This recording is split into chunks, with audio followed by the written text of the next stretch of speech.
Good morning. I think we'll go ahead and get started. My name is Julia Koster. I'm the leader of the Bell Tower Restoration Project, along with an amazing group of your fellow congregants.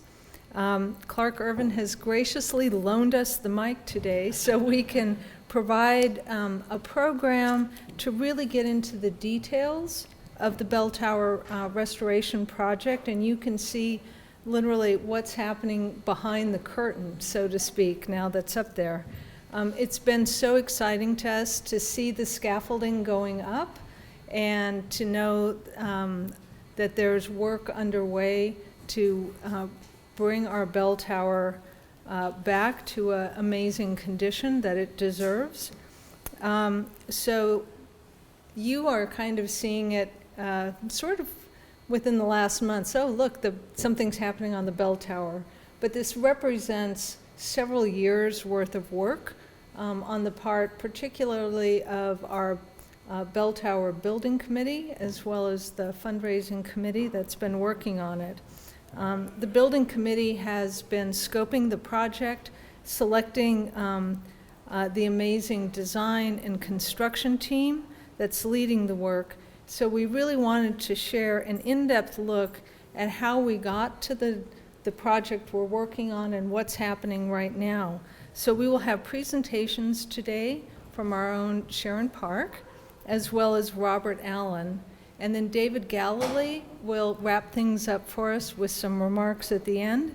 And then after that, we'll take everyone's questions. So if you can, we'll try and hold the questions until then. One quick check, can everyone hear in the back? It's fantastic. So I'm really delighted to introduce Sharon Park to start the program. Sharon has been a member of the St. John's community for over 50 years. She's an architect by training, and her specialty is historic preservation. She's served on 2 vestries and has been on numerous buildings and grounds committees. So that's included the accessibility ramp, the church revitalization, the parish house renovation, and now hopefully the capstone of her lengthy career with us, the bell tower. She's retired from the Smithsonian's Office of Facilities, where she was, the head of historic preservation and had to care for over 40 buildings in that particular portfolio. She also had a long and storied career with the National Park Service, where she developed a number of technical bulletins on preservation methodology and conservation of historic materials. She's a fellow of the American Institute of Architects and the Association for Preservation Technology. So we're in great hands when it comes to historic preservation. So I'd like to turn it over to Sharon right now.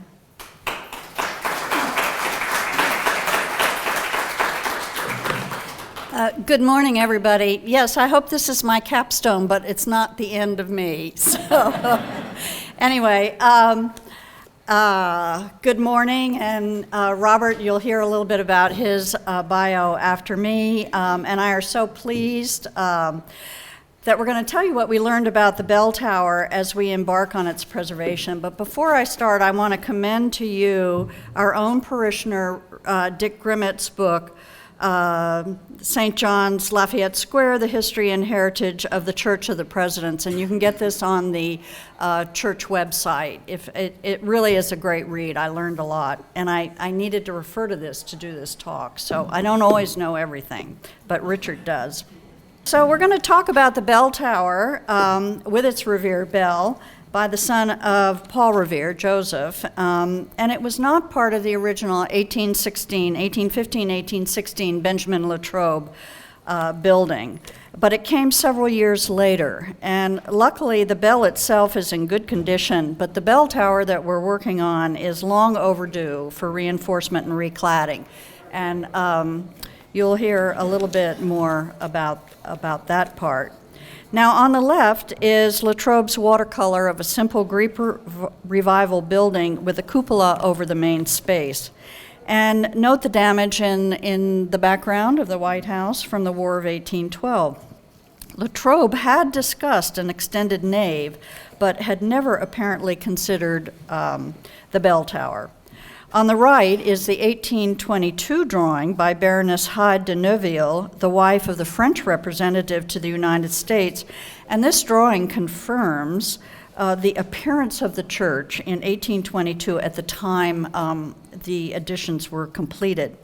Now, Latrobe died in 1820 in New Orleans of yellow fever, so he never got to see this part of the church. The first few years of St. John's were hard financially. There was $5,000 of debt resulting from having constructed the church. And the only way to increase the amount of funds for the church was to increase the number of pews, because the pews were sold or rented. And so operational funds came from these sales, and in this early 1860 photograph is the dominant configuration of what we see throughout history. The integrity of the design has been maintained all these years, even with some minor additions, such as the 1830s changes to the southeast to expand the altar area, or the later additions not seen here of the 1880s of the stair vestibules. This is the iconic view that we have all through history. Now, as we know, it is difficult to underwrite the cost of preservation when taking care of a National Historic Landmark. And over time, the church has always looked for more income. Now, here is parishioner and well-regarded engineer General Montgomery Meigs's idea of the maximum enclosure of space in 1867. Now, his heavy-handed Romanesque Tuscan tower and domed north addition would have just overwhelmed our elegant church here.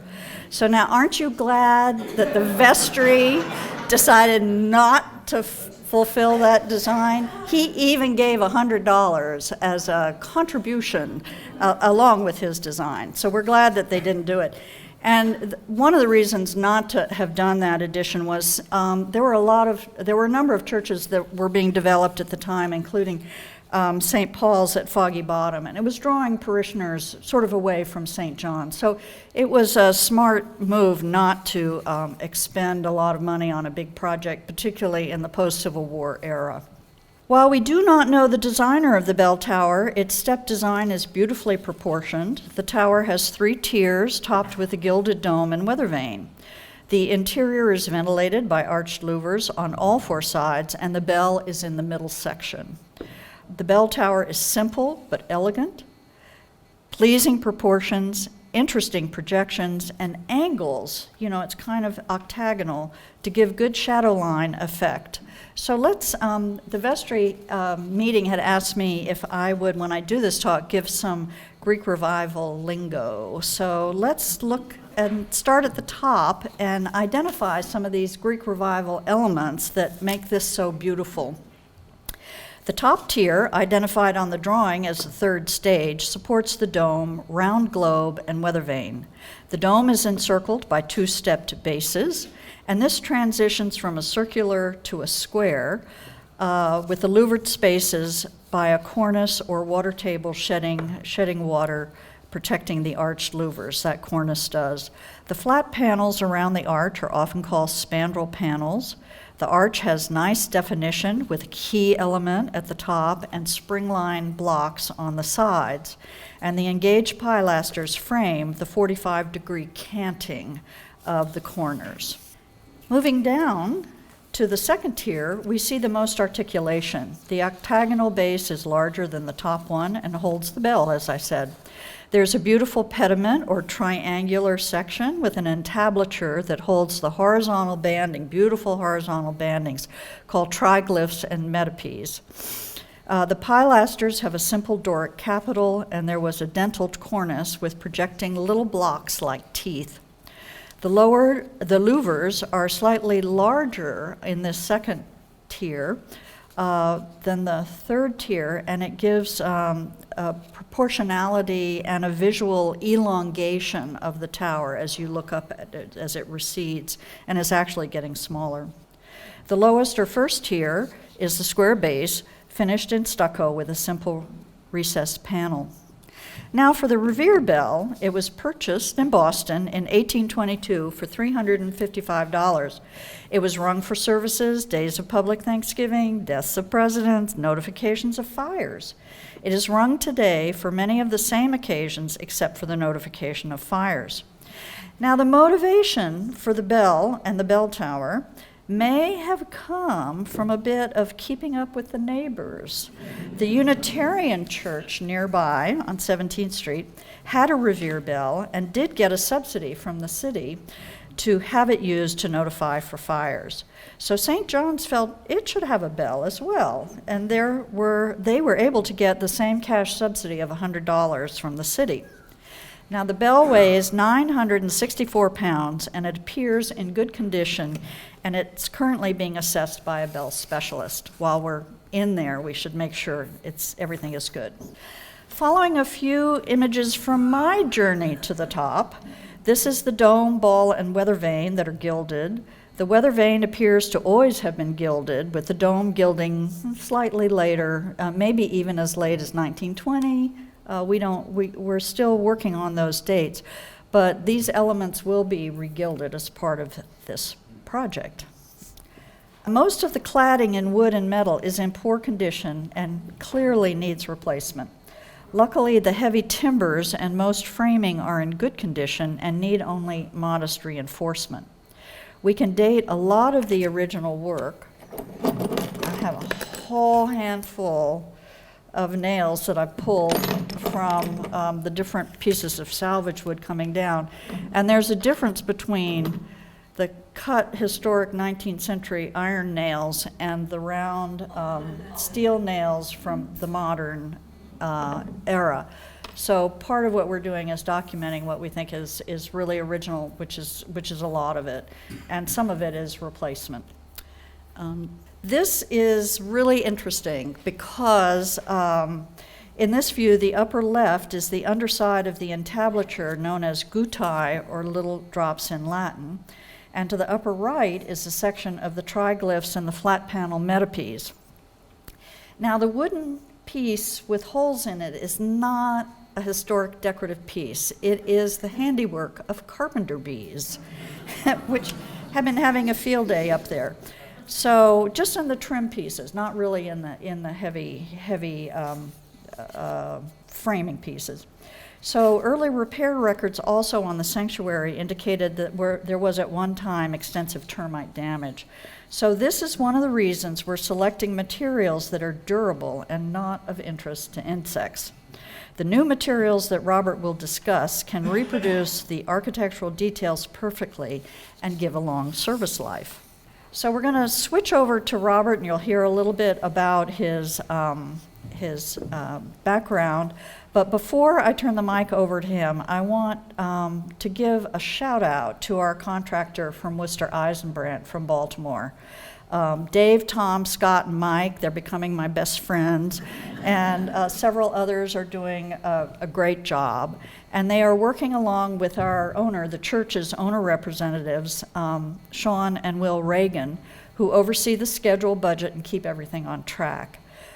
As Julia mentioned, there are two committees. There's the St. John's Bell Tower Committee and the St. John's Fundraising Committee, and you'll hear a little bit more about that later.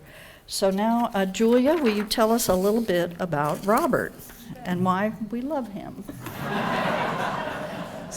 Thank you.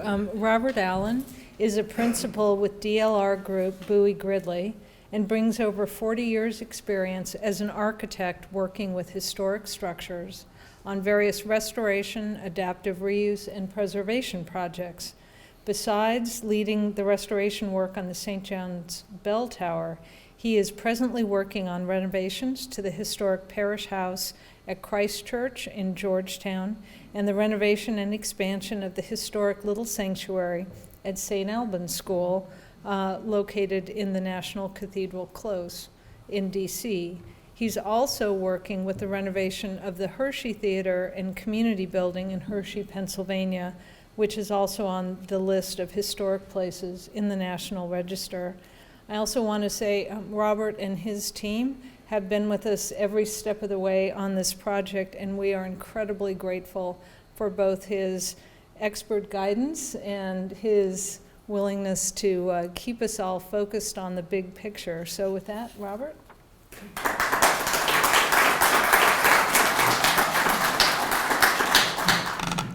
I have been able to, in my career, to work on some amazing historic buildings. This certainly ranks up there in terms of importance and delight. And as we go through this, I'll try to share some of my passion for what clearly has been passionate for you. So I wanted to start out our talk today by talking about our initial investigation. So probably the very first step of this process involved really getting an understanding of the condition of the existing bell tower. To do that, we had commissioned a structural engineer actually 2 different times to do an evaluation of the building to confirm how much work was really necessary to do. The result of those studies, one in 2016 and the other in 2022 to update it, was that the building structure was very sound. However, as Sharon's photos show, there was some severely deteriorated trim elements and skin elements to the building. That is not uncommon in this type of building, especially because of the difficulty in maintaining this type of structure when it's above a slate roof. And we'll get into that because that whole issue of maintenance really does start to dictate how you approach restoration and preservation. We are very fortunate with this building. As part of our research, of course, we were able to look up what historic documentation there is available for the building. Besides the narratives and various paintings that we have, there were 2 sets of historic drawings we have relied on substantially. One is a set of measured drawings done in 1914, the title being Measured Drawings of Georgian Architecture, and that was published in 1914, and that had some wonderful plates, very detailed. And what was very interesting with that is that we could compare those drawings to photographs we took of the existing details to see what parts were from the original or older portion and what parts had been replaced over the years in terms of time. This is an example of the plate, but that plate, especially on the right, is wonderful. And these drawings have been furnished to the fabricator as well, who's comparing these drawings as well with the materials that we're taking off the building to make sure that we're accurate. The second set of drawings that we were fortunate to have access to is a set of drawings done in 1962 for the Historic American Building Survey, which is commonly known as HABS. That really kind of substantiated what was there in 1914. So it's actually the 1914 drawings that really were our greatest tool in terms of documenting what we needed to do. So I touched on that first question about historic restoration versus preservation. And one of the first questions always is, restore to when? Obviously, the building has a long storied history. Do we go to 1860? Do we go to 1914? Do we go to 1962? The building was recorded as a landmark in 1966, I believe. And in fact, we have pictures from 38 and 62, which we'll show in a little bit, that document very well. Most of our work is kind of a hybrid between those 2 periods. The 62 photographs indicate that some of the detail had deteriorated already and had been replaced with not exactly the right thing. The 38 photographs really showed us what was there. And one of the interesting things that Sharon mentioned was the gilding of the cupola and the dome. There is conflicting information. Very clearly in 1962, it was gilded. There's writing that suggests it was gilded in the 20s. The 1938 photo isn't so sure. We discussed it with CFA, and they agreed that the gilding has been there at least for 60 years. We do know that originally, when it was built, the copper dome was not gilded. It was just copper. The second question is the impact of maintenance or ability to maintain it. One of the reasons why the condition deteriorated is because it's just so hard to get to the existing wood to paint it and to strip it and to do what's necessary. And that becomes a big issue in terms of longevity. The cost of scaffolding this building is almost $250,000 right now. So you can't really justify doing that every 5 years as you would like to if you're going to keep things up. And if you don't keep touching up and analyzing, you get the damage that you saw in Sharon's slides, like the carpenter bees that we saw tunneling through there. So that then really required us to look hard at what options were there for materials. And what it suggested is an approach where we would salvage the existing details that are in good shape, we would duplicate them, we would keep and keep part of your collection, the existing historic details, but we now can reproduce those in a material that would give us a longest life so that we don't have to worry about it deteriorating in the future. And not only does that protect the bell tower detail itself, it also protects the structure below the bell tower, the rest of the church.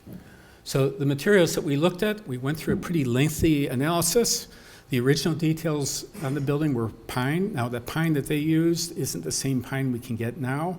And even if we could find sort of salvaged pine to try to get the durability, it just has a limited lifespan if it's not painted at least every 10 years. The second thing we looked at is mahogany. We have used mahogany for restoration. Pretty durable material, still again subject to termite damage and repainting periodically. Again, it doesn't give us as much longevity. A third material we looked at is a treated pine, which is a very interesting material. They actually take pine and they treat it essentially with vinegar and acetic acid. And it has a very long duration. Unfortunately, it's also very expensive, almost double of the other things. So that was something we considered, but it still is not exactly the original material either. And then the fourth material, which is where we ended up, and I'm going to pass out some samples from Craig Baston, who's joining me today. Craig, by the way, is the person who's done all the drawings for this project. So he is very familiar with the project. It's a synthetic material. It's made from coal ash. It's dimensionally stable. It is absolutely water impervious, and it's been used recently on a very similar historic structure and other historic structures I can show you examples of. We have clients who have used it. We did some investigation. We reviewed it with the Commission of Fine Arts and gained their consensus that this made sense. And the advantage of this material is that it isn't going to need painting. Maybe it will need painting in 20 years. And even if it isn't painted, it's not going to rot. It will still be good.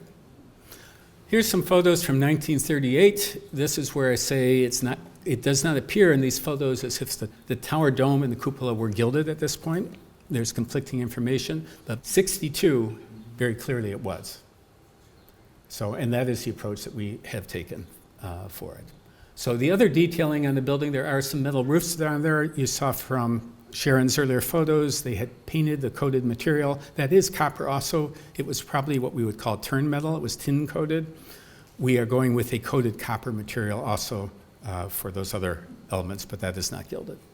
This is an interesting slide because it shows comparisons of existing structures that have been duplicated with this synthetic material. The top ones are some cornice details from a Brooklyn townhouse that was done, and you can see how carefully they're able to duplicate the detail.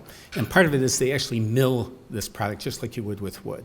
So that gave us a fairly high degree of comfort level that this was the right material for the project. We provided samples to the Commission of Fine Arts and brought it before your committee so they could see exactly what it is. It's a very solid and substantial material, and the samples you're passing around are the ones that we shared. Okay, approvals. So obviously we had to review this with your organization to get buy-in in terms of the approach. I think we went through the pros and cons, and I think everyone is pretty comfortable that we have a sound approach. Then in terms of documentation, what we utilize is primarily two things. Annotated 1914 drawings that showed what we were replacing and how we were going to duplicate it. And then photographs, recent photographs that we put the same notation so that the Commission of Fine Arts could look and say, yep, I see what you're doing. Here's what it looks like now. We also gave them a lot of pictures of the deteriorated conditions. It was very clear that something had to be done, and that made it much easier for them. One of the other things that made this an easier thing to get approved is it was recently used for this restoration, which is now about 8 years old, for the Theodore Roosevelt High School. This, incidentally, was done by the same general contractor that's doing our restoration. So they were familiar working with this material. They had a track record. They knew the fabricator that we were talking about working with, and so it gave us, again, a very high degree of comfort.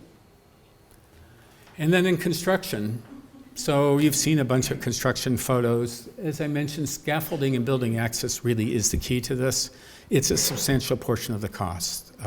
Literally $250,000 of work is just the scaffolding. Anytime we would need to do maintenance in the future, we're trying to avoid that. And so that's why the decision was made to take the approach that we did. In terms of the demolition process, when we go as they're going through the process, they're being very careful in terms of taking down things and providing samples to the fabricator who compares them to the original drawing. So we're confident that we are reproducing carefully. And I know the contractor's working carefully with your committee to salvage the materials that are coming down that are worth saving so that we have them for posterity. Here's a few interesting slides. That's a picture of the dome when you take all the copper off. And that wood is the original wood from the 1820s. It's still in very good shape. Now, part of why it's in very good shape is it's an open building. It really breathed a lot, so if there was any moisture, it mostly evaporated. The parts that are damaged were the ones that were painted over and concealed and the insects got in, or it just rotted over time. So these are just some pictures taken behind the curtain, so to speak, inside the scaffolding that you can see. And so like that element right there, that whole pediment is going to be removed. It'll be removed as a piece. Similar to what you saw in those Brooklyn mock-ups, the fabricator is able to compare that. And in terms of assembly, now we'll be able to kind of come back and assemble the whole thing together in one piece. So it's going to be a very efficient way to do this. And that is what it looks like just before we started, and we hope when we get done, it will look almost the same, except better. So, if you have any questions, I'm happy to answer them.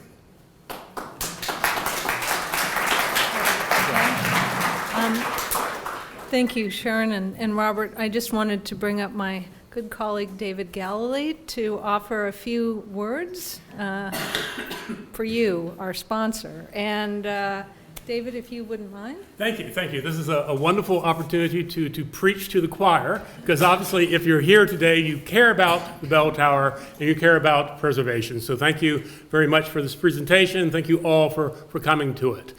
During the quiet phase, we had 33 contributions that raised $1.18 million. So that was a real, I think, achievement on the part of the vestry, on the part of Rob, and of course on the part of the whole Bell Tower Committee. The goal is for about 1.87 to complete the whole project, and we're now very much out of the quiet phase. Many of you will have received information in the mail about the contributions. We do it both through our own committee, but also our great staff, Preston Sharoni and Charlene Griffin, are instrumental in making this whole process of the congregation contributing to the bell tower work. One other aspect of fundraising that I want to put out to the congregation, to our friends, is that we're looking beyond the St. John's community. We're looking for contacting historic families in Washington who have a deep commitment to St. John's. We're looking for our neighbors here in the Lafayette Square community. We're looking for foundations, organizations, individuals who have a particular interest in historic preservation. And if these entities are not interested in contributing directly to a church, we're setting up a 501c3 for the preservation of both the bell tower and St. John's going forward. So I ask members of the congregation to think about the people that you know in your social groups and your networks who might have an interest in St. John's, and please feel free to contact me directly or to contact Preston Sharoni, and then, of course, members of our committee. Before I close, I want to give a special thanks to a real professional fundraiser, Stephen Crochet from the Bishop Walker School, who has been the guy who's given us a great deal of guidance. People like me, I'm just a cheerful volunteer. So thank you all for everything that you've done, and please let me know how I can discuss the fundraising of the bell tower funds with you individually. Thank you again. Thank you very much, Julia. Thanks, David. And I think where we want to do now, we have several minutes. So Sharon and David, if you could come up, we'll take your questions. I'll try and help field them. Hands. So, and we'll try and repeat them so everyone can hear and we're capturing. So, Jim, I see you right there. Yeah, my question is about the new material you're using, the poly ash. From looking at it, it seems it can be inculcated with color, and will that allow the structure not to have to be painted at all, ever again? That's a good question for Robert. The question is, can the polyash be colored so that it removes the need to paint it? So the answer is sort of. And what I mean by that is it actually cannot be integral to the material, but it can be factory or shop painted before it arrives here. So one of the things that, and one of the reasons why we like this approach is they can pretty much fabricate all the pieces, pre-finish them, and then there will be some touch-up, but it should be minimal. So we do anticipate it will require painting at some point, but you know, the enemy of paint more than anything else is moisture penetration. And by controlling the environment by shop painting it, we already are taking care of 99% of the potential weaknesses, so we expect it will be durable. Follow-up is, though, that does require that in the future, that for the maintenance to occur, that scaffolding has to reappear. It does. And we did actually look at options for kind of the build-in steeple jacks that could facilitate in the future. The cost became so prohibitive that we decided for the anticipated life of the product that, you know, there may be a better solution available in 20 or 30 years. Maybe follow up on what you said, which is, what's the difference between the polyash and an AZAC product? It feels heavier, first of all. Go ahead, repeat it.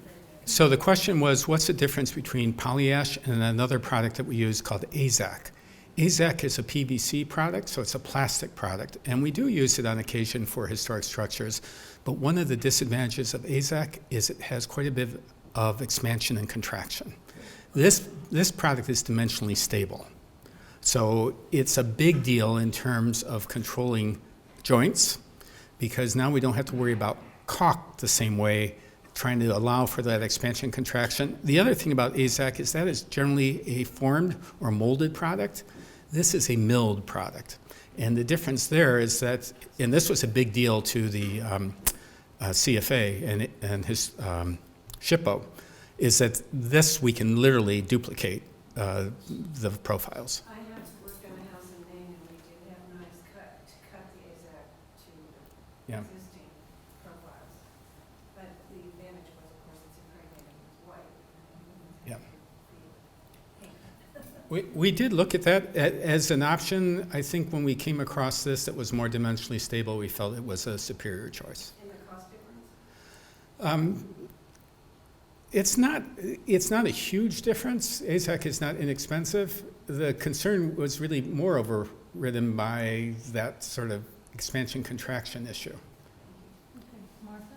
I have two questions. One, it's not clear to me whether or not you're replacing all of the wooden structure. Is some of it being maintained? And if so, you know, those 1815 beams, are they going to be treated some way? My other question is, stucco in this climate doesn't resist moisture. Are we going to, is there any, what's being done on that front? I'll let you take this. So the first question is what was the condition of the existing beams, and were we doing anything to preserve their longevity? So the condition actually was very good. We're doing a couple things. Number one, we are treating them all again with chemicals in order to resist insect damage. We are keeping all the major structural beams, actually all of them, are in very good condition. Now the second thing that we're doing is part of why we want to maintain the integrity of the envelope, including where the louvers are, and make sure we have the right kind of screens, but do it in a way that doesn't look like they're screened, is we want to make sure that we keep the insects and birds out. And they had mixed success over the years, as you could see from some of those photographs. We should have much better success now going forward, and that was a big deal in terms of how we detailed it. The stucco, we are doing stucco repairs. Stucco, by nature, I mean, it's a masonry product. We have better masonry additives now that we can do to extend its life. It will occasionally require attention, but it's not quite the same concern because there's masonry behind it. So we're less concerned about that, and the flashing that's integrated to it is being replaced, so it will control any water penetration to the roof. Does Tier 1 stucco tie into the rest of the churches? That's why it's used there I mean, is the Yes. rest of the church has some stucco, or is it just trying to? Yes. So that bottom part is actually, believe it or not, it's essentially masonry. It's like Right. block, right? Yeah. So at the bottom of it, there is a copper flashing, which you can't see, that is going to be replaced as part of the roof slate replacement. So, But when you come down the walls of the main church, is some of the stucco as well? correct, that So is. that's It's what all, it is. right, it's all It's stucco. a tie. Right, it all matches the existing. Thank you, sir. Okay, so I'm gonna see anyone way in the back, because you have to get, yeah. Yes, okay. The dome, will you be recladding that in copper again? And is there any consideration of not gilding the dome itself? So that's a great question. The question was, are we going to reclad the dome with gilding, gold gilding? And was there any discussion about not gilding the dome? And the answer is yes, because the original 1822 drawings, it was just copper. And some of the older photographs really suggest it was just the dark copper. I think the consensus was it's been gilded at least for 60 years, possibly 100 years. And the thought was that it had really become part of the landmark. And so we went back and forth and decided that gilding did make sense. The other reason to gild it is that copper by nature, when it patinas, it stains. And when you have white trim underneath it, if you get that green staining, while it does sometimes add to the character, it will become, again, potentially a maintenance item in the future. So by gilding it, we lessen the opportunity of that staining. Okay, the lady in the black and white checker. Actually, I was gonna ask about the dome too, because, you know, around Washington, you see these, what used to be Riggs banks with gold domes, and I was just wondering if it became kind of the fashion or something to have gold domes and buildings in Washington at a certain period of time. The question is, are the gold domes, particularly that we see around Washington, some sort of mid-19th century or 20th century popular thing to do to stand out and be beautiful? And I think the gilding of the domes of other buildings have been contemporary with those buildings themselves. So I think that you get a range. Some things were gilded, particularly like spear ends on fencing and things like that are historic of the time, and others are sort of a rethinking. But we feel pretty strongly that ours is compatible with the building and really very beautiful. So even if it wasn't at the original time, now we do know that the weather vane was always gilded. So, and you know, I'm not sure I said it, but when we were looking at the heavy design by Miggs, he did propose to reuse the weather vane. So, I mean, you know, I think there's certain things that catch people's eyes that they want to keep doing. But that was a good question. I think Lisa, and then the gentleman way in the back in blue. And then, Yeah, so I want to go back to what David talked about as far as the money, and I want to just make sure everybody's crystal clear here. Total cost, what is the delta that we are still looking at? The total project is 1.87, and we have close to 1.2.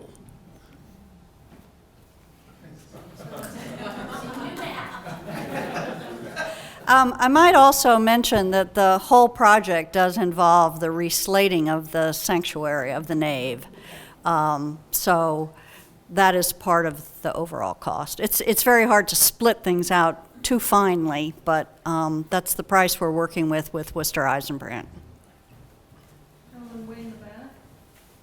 As a servant of the Lord, I may not have money to contribute. If I did, I would. But I would like to volunteer my time and 12 years of house painting. I'm very much a five-star painter. I moved to D.C. I served my country as a veteran in the Marine Corps, and I would love to do anything, landscaping, some fencing, or caulking up some cracks I see in the ceiling. If you need anything, I'm the guy, and I would love to get my. Oh, well, thank you very much. We've had an offer from a volunteer to come help us in any way possible with painting landscape or whatever. Thank you. We'll get your name. Is the pediment above the columns part of this project? What will happen to that? I think the question is the pediment as part of the portico with the columns, part of this project? And actually, it is not part of the project, but what I do find is, like anywhere, when you paint a little bit and it looks beautiful, it makes everything else look terrible.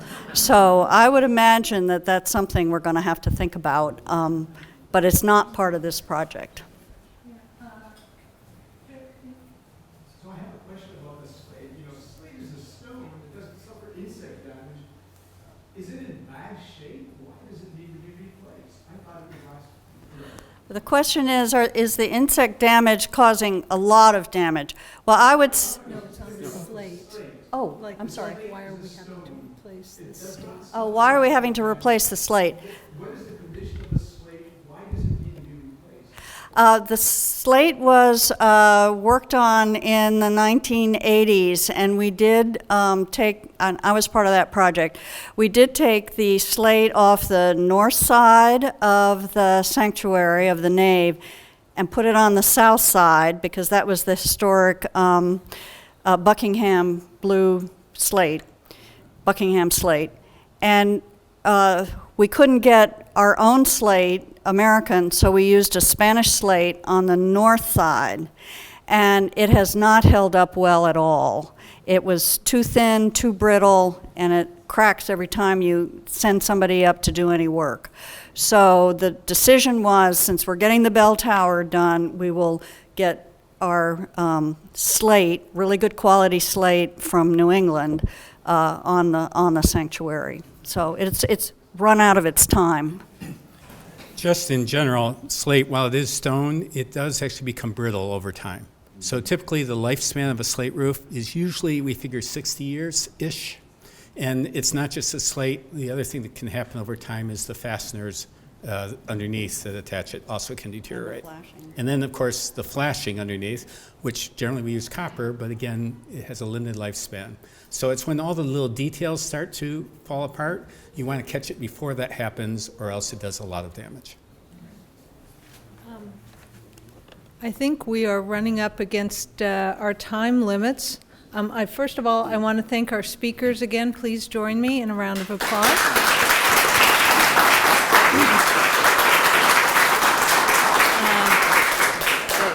And I hope that, this is how I feel when I listen to them, that suddenly I'm a little bit of an expert, or at least I know more about what's going on. And hopefully this has provided that same experience to you and also help you understand the complexity of this particular project and the level of skill, expertise, and dedication that this team is bringing to it. So thank you all. We'll still be up here if you had any questions, except Rob, would you like to say?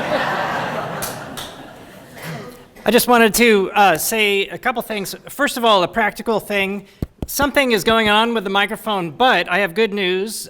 We are recording the whole thing, and there's a backup microphone that I understand is working. So you can re-watch all this, and you can see all the imagery again when it gets posted on our website. So that's good news. I also think it's really important that we thank three people in particular. We have an overall project manager for this important project, and then we have a head of the subcommittee, which is the fundraising portion, and a head of the subcommittee, which is the building portion.